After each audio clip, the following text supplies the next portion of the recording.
onisciente. Certamente você já ouviu falar em narrador onisciente, né?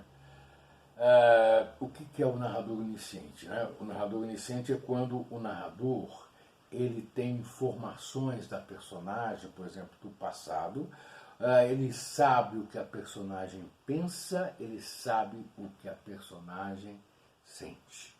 Um exemplo muito bom é Vidas Secas. Fabiano, ele é muito rude, muito primitivo, ele não fala muito. A seca também é uma seca linguística.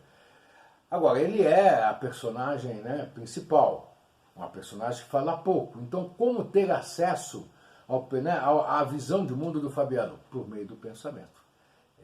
O Graciliano Ramos ele investe fortemente, né, no narrador onisciente exatamente por isso, porque há uma necessidade de revelar, né, o interior de Fabiano, o que ele pensa, né, já que linguisticamente ele tem dificuldade de verbalizar os seus pensamentos, as suas opiniões. O narrador onisciente, então, sugestão, né, leia A Vidas Secas se você ainda não leu. Okay? Quanto ao conflito, eu posso ter um conflito de ordem física, psicológica e sociológica. O conflito de ordem física, por exemplo, eu narro uma história em que o soldado, no combate, ele perde aí a possibilidade de andar. Então você teria um conflito físico. O psicológico é quando diz respeito aí, né, à atividade mental, aos sentimentos, emoções e tudo mais. Numa situação como essa, em que o camarada teve esse tipo, né, de acidente, obviamente que isso se reflete no psicológico. Vamos supor que ele volta da guerra, numa cadeira de rodas, e ele é obrigado a aprender a viver daquela forma. E claro que isso vai dar a ele todo um conflito de ordem psicológica também, para ele poder superar, né, esse primeiro momento. E o conflito sociológico é de ordem sociológica, social, ou seja, o trabalho, o grupo social.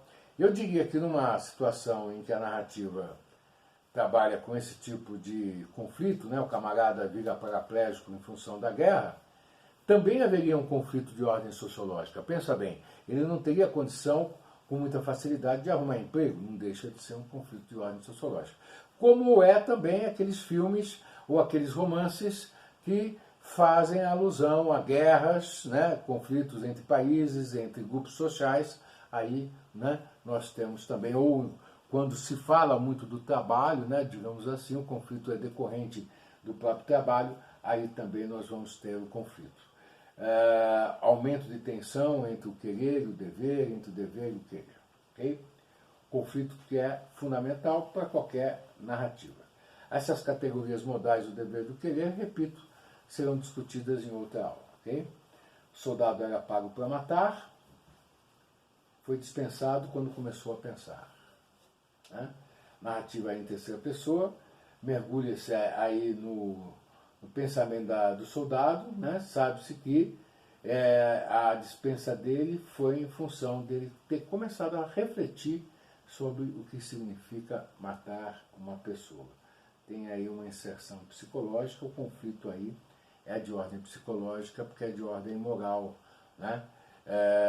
A questão de tirar a vida de outra pessoa implica uma série de consequências, né, do ponto de vista psicológico.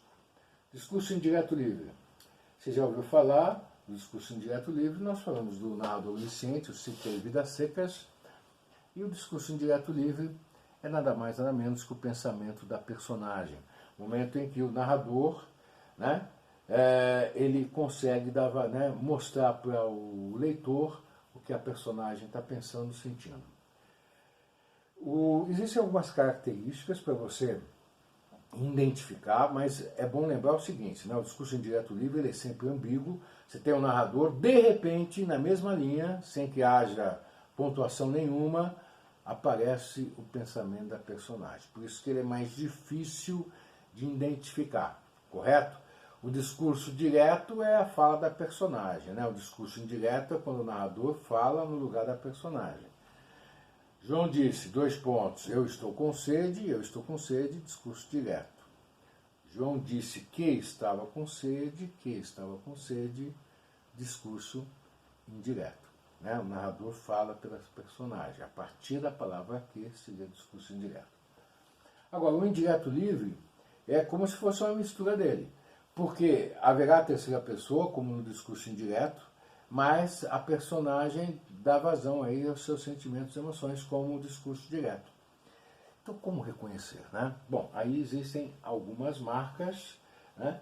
Eu as coloquei aqui, né? Primeiramente aí a definição e depois algumas marcas gramaticais. Por exemplo, futuro do pretérito, pretérito imperfeito indicativo.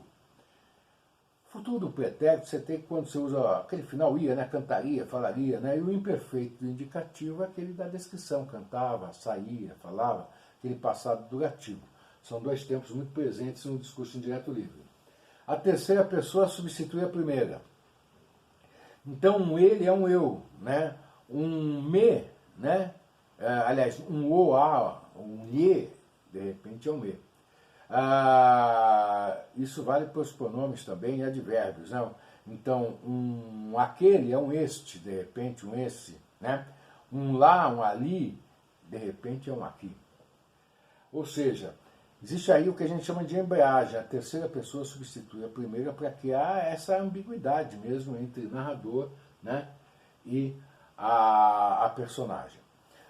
Como o pensamento, né, em muitos momentos, ele é uma espécie de reflexão, né, de interrogação em relação à vida, então é muito comum interrogações, né, frases interrogativas, o ponto de interrogação, literalmente, e o ponto de exclamação, que, digamos assim, vai marcar também o sobressalto da personagem em relação aos seus próprios pensamentos, né? Então também a pontuação ela passa a ser um elemento importante para a identificação do discurso indireto livre. Exemplo. Por isso ia, ao longo do aterro, retardando os passos, esse plano, ensaiando mesmo consigo baixo palavras que lhe diria. Entraria na sala com um grande ar de pressa e contava-lhe que um negócio, uma complicação de feitores o obrigava a partir para Santolávia, daí a dias. E imediatamente saía com o pretexto de correr à casa do procurador, filho do Padre Amado. Como é que você sabe que aqui começa o discurso indireto livre, lá não entraria? Começa pelo tempo, né? O futuro do pretérito. Entraria na sala com um grande ar de pressa e contava-lhe, quer dizer, contava para a outra pessoa que um negócio, uma complicação de feitores, o obrigava. Esse o é me obrigava. Só que no discurso indireto livre vira terceira. Ele está pensando com ele mesmo o que ele ia falar, né? É como se eu fosse na casa de um amigo meu e começa a confabular assim, bom, então primeiro eu vou entrar na sala, eu vou fazer uma pergunta, depois eu vou olhar para fulano, vou questionar. É exatamente isso, ele está pensando com ele mesmo, né? Continuando. O obrigava a partir de Santolávia, daí a dias. Imediatamente saía com o pretexto de correr à casa do procurador. O saía também é pretérito imperfeito indicativo, né? Aliás, é pretérito imperfeito indicativo, juntamente com contava-lhe, né? Que também é pretérito imperfeito indicativo. Vou dar um exemplo meu. Renatão caminhava pelos corredores do colégio. Seria atrevimento interromper a aula do professor de matemática? Olhou para o alto, olhou para baixo, desistiu da empreitada e foi embora. Renatão caminhava pelos corredores do colégio. Terceira pessoa, narrador, né? Aí começa o pensamento da personagem. Seria atrevimento interromper a aula do professor de matemática? Será que ele o condenaria? Aí tem várias marcas. A interrogação, né? O futuro do pretérito, né? Condenaria, e o no lugar do meio. Aí depois vem o narrador terceira pessoa novamente. Olhou para cima, olhou para baixo, né? Desistiu e foi embora. Certo? É isso aí. Bom, monólogo interior. Há quem faça a divisão discurso indireto livre e monólogo interior, né? Então, para quem faz, qual seria basicamente a diferença? Bom, o monólogo é um fluxo mais contínuo do pensamento. Pode tomar uma página, 2 páginas, muitas páginas. Já li livro assim, que é um monólogo contínuo, né? O livro inteiro, certo? Bom, Segundo, a primeira pessoa para o monólogo, a terceira para o discurso indireto livre, certo? Então eu acho que as duas grandes diferenças são essas, porque o discurso indireto livre ele está aqui, de repente vira o narrador, de repente vira o discurso indireto livre. O monólogo é um contínuo, né? É algo mais contínuo, é um fluxo de pensamento da personagem. Né? Você vai ter algumas marcas, pontuações, reticências, o E, né? Aquele E que é palavra denotativa de assunto. Sabe quando você está endividado? E a conta de luz, como é que eu faço? E a prestação do carro? Ele vai me pegar o carro? Né? Esse E aí ele vai buscando na memória, né, os problemas decorrentes da própria vida. E a personagem, né, ela vai ficando tensa, e boa parte dos monólogos, né, não digo todos, claramente, né, claro, mas eles são tensos, né, porque a personagem está em conflito. E quando pensamos linguisticamente, diz o Vygotsky, né, em Linguagem do Pensamento.